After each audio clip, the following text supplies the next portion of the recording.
오늘 우리에게 주시는 하나님의 말씀은 요한복음 12장 1절에서 8절 말씀입니다. 요한복음 12장 1절에서 8절 말씀입니다. 제가 가진 성경으로는 신약 167페이지 정도 됩니다. 우리 다 찾으셨으면 제가 한 절, 우리 성도님들이 한 절 교독하고 마지막 절은 함께 읽겠습니다. 6월절 엿새전에 예수께서 베다니에 이르시니 이곳은 예수께서 죽은 자 가운데서 살리신 나사로가 있는 곳이라.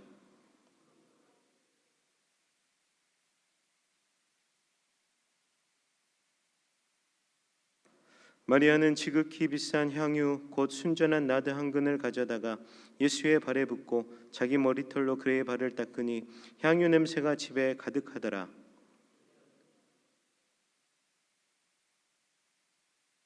이 향유를 어찌하여 300데나리온에 팔아 가난한 자들에게 주지 아니하였느냐 하니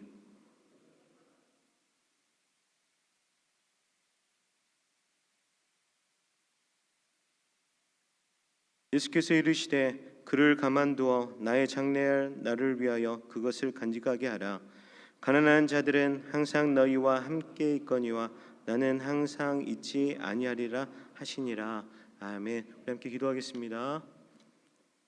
주님 감사합니다. 오늘도 수요 저녁 예배 가운데 은혜를 부어주시며 우리를 이곳 가운데로 불러주시고 함께 예배케 하여 주시니 감사드립니다. 모든 영광 주님께서 받아주시고 우리가 드리는 찬양과 기도와 예배 가운데 하나님 은혜를 더하여 주시고 성령으로 충만케 인도하여 주시옵소서. 주님 감사합니다. 주님의 음성 듣기를 원합니다. 하나님 함께하여 주시옵소서. 예수님의 거룩하신 이름으로 기도드리옵나이다. 아멘. 할렐루야. 오늘도 수요 저녁 예배에 오신 우리 사랑하는 광주성안교회 성도님들 한 분 한 분 축복합니다. 오늘도 말씀 가운데 하나님이 부어주시는 은혜가 충만하길 축복하고 기도합니다. 아멘. 네, 오늘 저희가 읽었던 본문은 아주 잘 알고 있는 말씀입니다. 마리아가 지극히 비싼 향유 곧 순전한 나드 한 근을 예수님의 발에 부은 이야기를 말씀하고 있습니다. 예수님께 향유를 부은 이 이야기는 요한복음뿐만 아니라 이 모든 사복음서, 마태복음에는 26장에, 마가복음에는 14장, 누가복음에는 17장, 그리고 요한복음 12장에 모두 기록되어 있는 말씀입니다. 특별하게 저희가 읽었던 이 12장 전에는 이 11장에는 예수님께서 이 죽은 나사로를 살리십니다. 그리고 이를 통하여서 모든 사람에게 예수님은 부활이요 생명이심을 선포하셨다라는 것이죠. 그리고 예수님 자신을 하나님께로부터 보냄을 받은 하나님의 아들 그리스도이심을 이 사건을 통하여서 보이셨습니다. 그리고 오늘 저희가 읽었던 이 12장에서는 마리아가 예수님의 발에 향유를 부은 사건이 나옵니다. 이 사건 또한 우리에게는 매우 중요한 의미를 지니고 있습니다. 왜 그렇습니까? 마리아가 예수님의 발에 이 향유를 부은 사건은 예수님은 우리를 구원하러 오신 메시아이심을 분명하게 우리에게 드러내고 있다는 것이죠. 메시아의 의미가 무엇입니까? 메시아의 의미를 살펴보면은 기름 부음을 받은 자, 그리고 그리스도, 제사장, 왕, 구원자라는 뜻을 가지고 있습니다. 그래서 메시아를 헬라어로 번역하면은 그리스도가 된다라는 것이죠. 그래서 이 말은 어떨 때 사용하느냐? 이스라엘에서 왕을 세울 때 선지자가 하나님의 뜻을 따라서 이 왕이 될 사람의 머리에 기름을 부어서 왕의 즉위식을 행하던 것에서 이 그리스도, 기름을 부은 자라는 의미가 유래됐다는 것입니다. 그런데 그 당시 상황을 좀 살펴보면은 당시 유대인들은 어떻습니까? 오랜 세월 동안 외세의 지배와 착취를 받았습니다. 그리고 그로 인하여서 극심한 어려움과 고통에 시달리고 있던 때가 바로 그때라는 것이죠. 그래서 그들은 계속해서 옛날 다윗의 왕조의 그 영광을 되찾을 난만을 고대하고 있었습니다. 그리고 하나님께서 분명하게 선지자들 통하여서 왕을 메시아를 보내주시고 이스라엘의 회복을 예언하고 있음을 굳게 믿고 있었다라는 것이죠. 그래서 이 때문에 유대인들은 메시아, 즉 다윗 왕의 후손 중에 이러한 다윗과 같은 왕이 다시 일어나서 그 시절에 누렸던 영광을 되찾기만을 고대하고 기다리고 있었다는 것입니다. 그런데 그러한 사람이 나타났다는 것이죠. 죽어서 나흘이나 되었던 나사로를 살려내신 이를 목격하고, 그리고 여러 사람들이 그 이야기를 전했습니다. 그 입을 통하여서 예루살렘과 온 유대 지방에 예수님에 대해서, 예수님의 그 나사로를 일으킨 사건들이 급속도로 퍼져나가게 되었다는 것이죠. 직접 본 사람은 물론이고 그 이야기를 전해 들었던 사람들, 그러한 대부분의 사람들도 예수님을 왕, 다시 오실 왕, 메시아라고 굳게 믿게 되었습니다. 그리고 이러한 예수님이 마리아에게 찾아오셨습니다. 마리아에게 예수님은 그런데 어떠한 분이셨습니까? 평소에 예수님은 마리아, 나사로, 마리아, 마르다 이 3남매를 특별하게 아끼고 사랑하셨습니다. 그래서 예루살렘 근처에 올 때마다 이 베다니에 들려서 함께 식사도 하고 말씀을 가르쳐 주셨습니다. 이 부모님이 없었던 이 3남매에게 예수님은 마치 아버지와 같은 존재였을 것입니다. 특별하게 마리아는 예수님을 사랑하고 또한 그분의 말씀을 듣는 것을 좋아했음을 우리는 말씀을 통해 알고 있습니다. 볼 수 있습니다. 그리고 마리아는 예수님께서 죽은 오라비 나사로를 살려주셨습니다.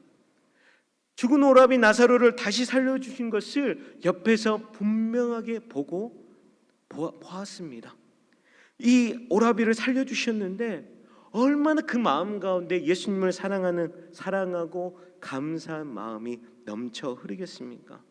마리아는 그 감사한 마음을, 그 사랑한 마음을 어떻게든 예수님께 무엇을 더 보답해 드리고 싶은 마음이 있었지 아니었겠습니까? 그래서 마리아는 곰곰하게 내가 드릴 수 있는 것이 무엇이 있을 수 있을까? 내가 가지고 있는 가장 귀한 것이 무엇일까? 내가 할 수 있는 가장 좋은 것이 무엇일까 생각하고, 마리아는 예수님이 오셨을 때 그 발에 가장 가지고 있는 귀한 것, 값비싼 것, 가장 좋은 것, 바로 향유를 예수님 발에 부었다라는 것입니다. 이 사건을 마태복음에서는 이렇게 말씀하고 있습니다. 이 여자가 내 몸에 향유를 부은 것은 내 장례를 위하여 함이니라. 내가 진실로 너희에게 이르노니 온 천하에 어디서든지 이 복음이 전파되는 곳에서는 이 여자가 행한 일도 말하여 그를 기억하리라 하시니라. 아멘. 이 방금 말씀드린 것처럼 기름을 부은다는 것은 어떤 것을 의미하고 있습니까? 기름 부었다라는 것은 그 사람의 어떤 신분, 왕이라는 신분, 이것을 명하는 것이었습니다. 이 기름을 부은 사람은 왕과 제사장과 선지자였다는 것이죠. 그리고 무엇보다도 그리스도라는 말 자체가 기름 부음을 받았다라는 의미입니다. 그러니까 마리아가 예수님께 이 기름을 부었다라는 것, 이 향유를 부었다라는 것은 어떤 것입니까? 마리아에게 주님은 나의 왕이십니다. 그리고 제사장이며 선지자이며 메시아였다라는 것이죠. 그런데 어떻게 이러한 마리아가 예수님께 기름을 부을 수 있는 자격이 있었을까라고 생각할 수 있습니다. 마리아도 마찬가지고 그 당시의 여인들은 어떠한 취급을 받고 있었습니까? 아주 하찮은, 정말 가치 없는 사람처럼 취급받았던 게 그 당시의 여인들이었습니다. 그러한 취급을 받았던 마리아가 어떻게 예수님께 기름을 부을 수 있었겠습니까? 그런데 마리아는 가장 좋은 것으로, 가장 귀중한 것으로, 가장 좋은 모습으로 값비싼 향유를 주님께 부어드렸다는 것이죠. 우리는 이러한 마리아의 모습, 가장 가치 없는 것으로 가장 보잘것없는 취급을 받았던 마리아가 주님께 가장 귀한 것으로 드린 이 모습을 우리는 무엇이라고 합니까? 헌신이라고 합니다. 세상 사람들에게는 정말 보잘것없는 것처럼 보이는 마리아였지만은 가장 좋은 것과 귀한 것으로 드리는 헌신을 통하여서 하나님은 오늘 우리에게 우리의 모습을 발견하게 하십니다. 그리고 우리를 죄와 사망과 저주에서 구원하실 분은 오직 예수 그리스도, 메시아이신 예수 그리스도이심을 분명하게 오늘 우리에게 보이셨다는 것입니다. 하나님은 오늘 말씀을 듣는 우리에게도 예수님의 몸과 발에 향유를 부은 가장 좋은 것으로, 가장 좋은 헌신의 모습으로 주님께 드리는 우리 성도님들이 되기를 원하신다는 것이죠. 오늘 말씀을 통하여서 예수님의 발에 향유를 부은 마리아의 헌신이 우리에게는 어떤 의미를 가지고 있는지 오늘 말씀을 좀 더 깊이 살펴보시면서 은혜를 나누기를 원합니다. 첫 번째로는 이 헌신은 향기처럼 퍼진다라는 것입니다. 우리 3절 말씀으로 함께 읽겠습니다. 3절입니다.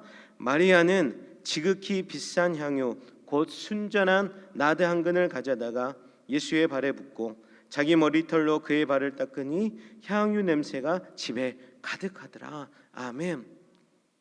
마리아는 지극히 비싼 향유 나드 한 근을 가져다가 예수님의 발에 붓고 자기 머리털로 그의 발을 씻었다라고 말씀하고 있습니다. 다른 복음서인 마가복음에 보면은 향유의 가격은 무려 300데나리온 이상이 된다라고 기록하고 있습니다. 그 당시 노동자 하루 일하면 그 품삯이 한 데나리온이니까 300데나리온은 거의 1년 연봉에 해당하는 금액입니다. 예수님께서 오병이어로 5,000명을 먹이실 때에 거기에 모인 무리들을 먹이려면 몇 데나리온이 필요하다고 했습니까? 200데나리온입니다. 그렇다면 200데나리온 엄청 큰 금액이라고 할 수 있겠습니다. 이 데나리온이라고 하니까 잘 이해가 안 되실 것 같아서 요즘에 일하는 것으로 한번 따져보면은 비교해 보면은 한 달 동안 일해서 받은 이 최저임금이 201만 원 정도 된다고 합니다. 201만 원. 그렇게 해서 계산해 보면은 마리아가 예수님의 발에 부었던 이 나드 한 근 향유는 1년 연봉 2,400만 원 정도 하는 엄청나게 비싼 향유였다라는 것을 우리는 짐작할 수 있습니다. 우리 성도님들 집에 2,400만 원 하는 향수가 있으신 분들이 있으실까요? 아마 없으시겠죠. 2,400만 원. 지금 저에게 만약에 이러한 가격과 이러한 가치를 지닌 향유가 있다라면 어떻게 할 것 같습니까? 아주 두고 그 조금씩 쓸 것 같습니다. 아니 아마 안 쓰고 고이 모셔두겠죠. 그런데 이렇게 단번에 쏟아버리기에는 정말로 너무나 아까운 비싼 가격의 향유였다는 것이죠. 그런데 마리아는 어떻게 했습니까? 아낌없이 그 향유를 한 번에 부어버립니다. 예수님의 발에 그 향유를 가져다가 부었다라는 것입니다.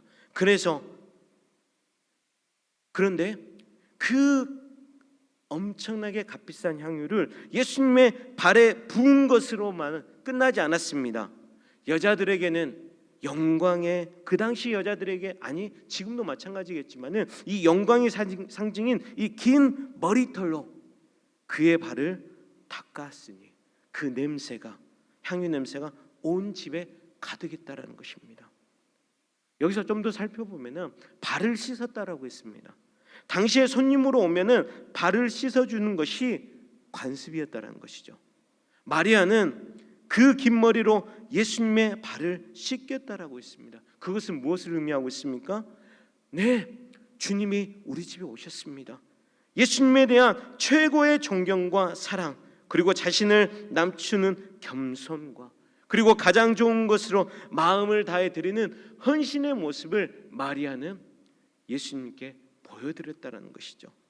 그래서 내가 진실로 너희에게 이르노니 온 천하에 어디서든지 이 복음이 전파되는 곳에 이 여자가 행한 일도 말하여 그를 기억하리라. 아멘. 오늘 이곳에도 우리가 모여서 예배드리는 이곳에도 마리아의 그 행위로 인하여서 예수님의 발에 향유를 붓고 머리카락으로 그 발을 씻긴 그 향기가 2000년이 지난 지금 오늘까지도 우리 여기에까지 기억되고 그 향기가 이곳에 머무른다라는 것이죠. 만일에 정말 향유만 붓고 머리카락으로 발을 씻어드리지 않았다라면은 어쩌면 이는 대단한 사건이 아닐 수도 있습니다. 왜요? 향유는 돈으로 살 수 있기 때문이죠. 얼마든지 돈을 가지면은 다시 살 수 있습니다. 그리고 다시 부을 수 있습니다. 돈 많은 사람들은 얼마든지 이 향유를 사서 다시 한번 주님의 발 앞에, 예수님의 발 앞에 부을 수 있다라는 것이죠. 그런데 머리카락으로 발을 씻었다라는 것은 이제 더 이상 돈의 문제가 아닙니다. 자기의 마음을 드렸습니다. 자기의 희생을 드렸습니다. 자신의 무릎을 주님 발 앞에 꿇었다라는 것이죠. 마음의 중심을 예수님 앞에 드렸다라는 것입니다. 이것이 주님께 드리는 헌신이라는 것입니다. 이렇게 우리가 주님을 위하여서 드리는 이 헌신은 이 향유처럼 아름다운 향기가 되어 널리 퍼진다라는 것이죠. 이 하나님께 드리는 이 헌신에 관하여서는 구약 시대의 제사 때 드리는 이 번제를 통하여서 우리가 잘 알 수 있습니다. 출애굽기 29장 18절에 보면은 그 순양 전부를 제단 위에 불사르라. 이는 여호와께 드리는 번제요 이는 향기로운 냄새니 여호와께 드리는 화제니라. 구약 시대의 번제물을 태울 때에는 이러한 향기로운 냄새가 하나님께 올라간다고 표현하고 있습니다. 그래서 하나님께 드리는 번제는 하나님과의 우리와의 바른 관계를 회복하고 전 인격을 드려 하나님께 드리는 헌신을 상징하는 것이 바로 번제라는 것입니다. 그래서 헌신은 아무나 할 수 있는 것이 아닙니다. 하나님의 사랑을 경험하고 그 사랑함이 넘치는 사람만이 하나님께 번제를 드릴 수 있다는 것입니다. 그래서 하나님을 사랑함이 이러한 마음을 통해서 나타난다는 것이죠. 그래서 하나님의 관심은 무엇입니까? 우리가 드리는 재물이 얼마나 많고 적음이 아니라 하나님께서는 드리는 자의 마음의 중심을 보시고 마음의 중심을 보는 것을 믿으시길 축복합니다. 재물을 많이 드린다고, 물질을 많이 드린다고 하나님께서 향기로운 냄새로 받으신 것이 아니라는 것입니다. 중요한 것은 드리는 사람의 마음과 정성을 하나님께서 보시고 그 헌신을 향기로 받으신다는 것입니다. 우리 사랑하는 광주성악교회 성도님들, 일주일이 168시간입니다. 그 시간들 중에 나는 얼마나 하나님께 나를 드리고 있습니까? 물질의 헌신을 드리는 것 이상으로 중요한 것은 시간의 헌신을 드리는 것입니다. 매일 하루 24시간 중에 하나님께 드리는 예배와 기도와 말씀을 통해 주님을 만나는 시간이 얼마나 우리에게는 있습니까? 얼마나 우리는 하나님께 그 시간을 드리고 있습니까? 이렇게 나의 시간의 헌신을 통해 말씀과 기도로 주님과 만나는 시간은 마리아가 주님 발 앞에 깨뜨린 이 향유 옥합처럼 아름다운 향기가 된다는 것입니다. 마리아는 어떠한 조건이나 대가를 바라지 않았습니다. 어떠한 요구를 주님께 바라지 않았습니다. 그저 주님을 사랑하며 주님께 드리고 싶어서 마음과 정성을 다해서 예수님 앞에 다 쏟아 부었다라는 것입니다. 그 향기가 온 집에 가득한 것처럼 이 마음과 정성이 들어간다는 것은 적당히 쉽게 이러한 생각이 들어가지 않습니다. 그래서 주님께 헌신한다는 것은 마음과 정성을 다해서 어떠한 조건이나 요구나 대가를 바라보지 아니하고 내가 할 수 있는 것보다 더 나아가서 주님을 사랑하고 드리는 것이 바로 헌신이라는 것입니다. 하나님께서는 오늘 우리가 이러한 헌신과 믿음을 들으시길 원한다는 것입니다. 하나님은 우리가 이러한 마리아처럼 주님 앞에 드리는 헌신을 오늘 가운데 우리에게 믿음으로 더해 주실 줄로 믿습니다. 두 번째로는 헌신하기 가장 좋은 시간이 언제일까요? 바로 지금입니다. 마리아는 지금, 마리아가 예수님이 찾아온 그때에, 지금 그때에 가장 귀한 헌신을 주님께 했다라는 것입니다. 우리 7절 말씀 우리 한번 읽겠습니다. 7절입니다. 7절에 예수께서 이르시되 그를 가만두어 나의 장래할 날을 위하여 그것을 간직하게 하라. 아멘.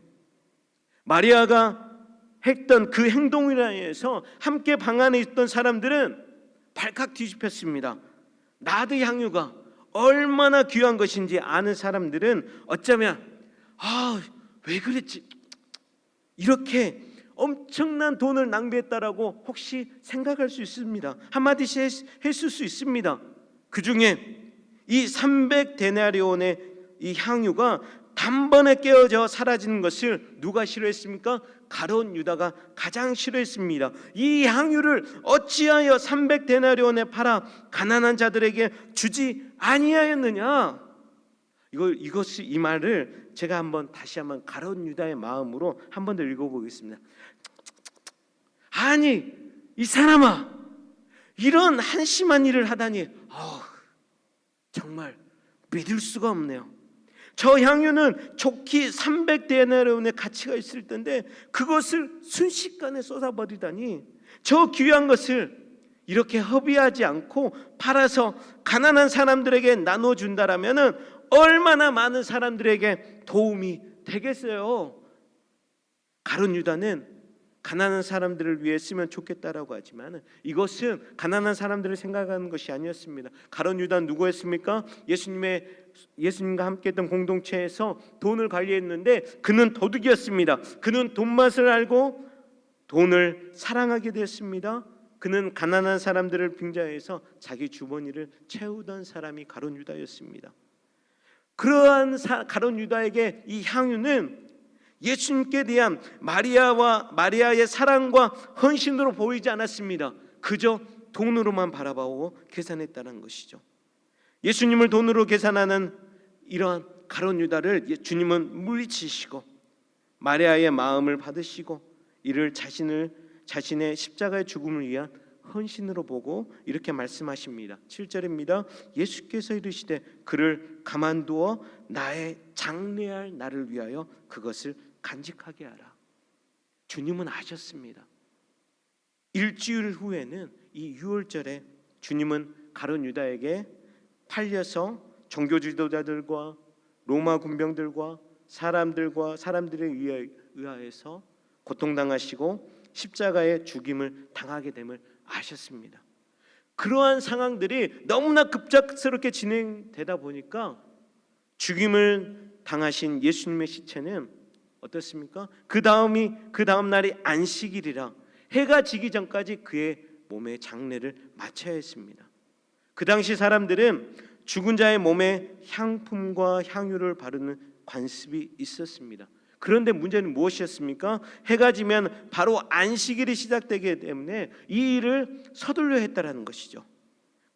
그런데 예수님의 시신에 향유를 바르는 이 절차를 진행할 수 없었습니다. 부득이 막달라 마리아와 여인들은 안식 후 첫날에 향유를 바르기 위해 예수님의 무덤에 찾아갔다라고 기록하고 있죠. 이미 그때는 예수님께서 부활하셨기 때문에 향유를 예수님께 바를 수 없다라는 것이죠. 이 때문에 지금 예수님은 마리아가 했던 행동에 대해서 주님이 보시기에 특별한 의미를 지닌 것을 아셨다는 것이죠. 자신이 십자가에서 죽으심을 마리아가 지금 이때에 주님의 장례를 준비하신 것으로 말씀하셨다는 것이죠. 그렇게 마리아의 헌신은 예수님의 부활 전에 그의 장례를 준비한 것으로, 그러나 다른 마리아와 여인들은 그렇게 하지 못했다는 것을 분명하게 우리에게 말씀하고 있습니다. 그래서 우리가 깨닫는 것은 무엇입니까? 주님께 헌신해야 될 시간이 언제입니까? 바로 지금이라는 거.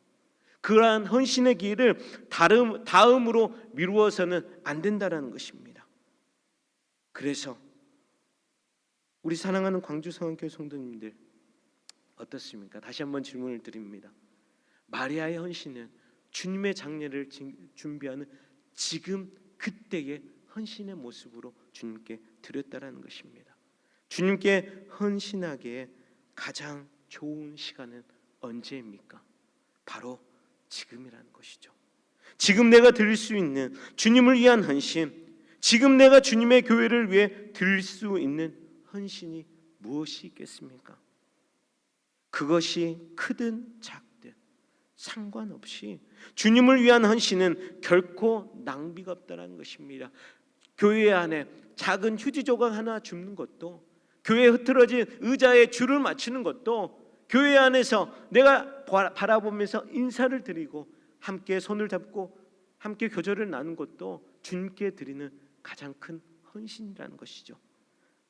주님께 드리는 헌신은 이러한 우리가 드리는 이러한 시간과 물질과 마음들을 주님께서는 모두 다 기억하신다는 것입니다. 고린도전서 15장 58절은 이렇게 말씀하고 있습니다. 그러므로 내 사랑하는 형제들아, 견실하며 흔들리지 말고 항상 주의 일에 더욱 힘쓰는 자들이 되라. 이는 너희 수고가 주 안에서 헛되지 않은 줄 알미라. 우리가 주님을 위해 사랑과 모든 진심과 헌신을 주님은 하나도 땅에 떨어뜨리지 아니하시고 다 받으시고 우리의 이름을 생명책에 기록하신다라고 말씀하고 있습니다. 주님은 우리의 수고를 결코 헛되이 여기지 않으십니다. 그래서 지금 주님께 내가 드릴 수 있는 것은 무엇입니까? 나를 어떻게 드릴 수 있겠습니까? 헌신의 모습과 헌신의 기회는 우리가 미룰 수 없음을 알고, 내가 예배하는 지금 이 시간, 내가 찬양하는 지금 이 시간, 내가 기도하는 지금 이 시간, 내가 섬길 수 있는 지금 이 시간을 기쁨으로 드리는 우리 사랑하는 광주성안교회 성도님들 되시길 축복합니다. 우리 다시 한번 마지막으로 7절 8절 말씀을 한 번 더 읽겠습니다. 7절 8절입니다. 예수께서 이르시되 그를 가만두어 나의 장례할 날을 위하여 그것을 간직하게 하라. 가난한 자들은 항상 너희와 함께 있거니와 나는 항상 있지 아니하리라 하시니라. 아멘. 마리아의 헌신은 무엇이었습니까? 예수님의 발에 가장 귀한 향유를 쏟았습니다. 그 향유를 부은 것으로 인하여서 방 안에는 나디향이 가득했다라고 했습니다. 그런데 주님은 십자가에서 이 향유보다 더 진한 보혈을 흘리시며 우리를 위해 십자가에서 죽으셨습니다. 마리아는 향유옥합을 예수님의 몸과 발에 쏟아부었지만 주님은 우리를 위해 자신을 쏟으셨습니다. 머리로 지은 죄를 위해 피를 흘리셨고 손과 발로 지은 죄를 위해 피를 흘리셨습니다. 마지막으로 우리의 마음과 생각으로 지은 모든 죄를 위해 창에 찔려 십자가에서 피 흘려 주셨습니다. 예수님은 한 방울의 피도 남김없이 우리의 죄를 용서하시려고 쏟아 주셨습니다. 왜 그렇게까지 우리를 위해 하셨습니까? 예수님은 죄악의 더러운 냄새 나는 우리의 인생에서 주님께 헌신하며 하나님의 나라와 영광을 위해 헌신하는 진한 향기를 내는 인생으로 우리를 만드셨다는 것입니다. 우리는 구원받은 자들에게나 망하는 자들에게나 하나님 앞에서 그리스도의 향기니 주님이 쏟으신 이 보혈의 피로 말미암아 이제는 그리스도의 향기를 풍기게 됐다는 것입니다. 그래서 우리는 예수 그리스도의 보혈을 의지하며 주님 앞으로 주님 안으로 들어가시길 축복합니다. 주님께서 기뻐하시는 헌신으로 하나님과 교회와 가정에서 일터에서 내가 속한 공동체 안에서 마음을 다해 지금 섬기시길 축복합니다. 존귀한 주님의 보혈이 우리의 영을 새롭게 하고 우리의 삶을 향기 가득 풍기게 됨을 기억하시길 축복합니다.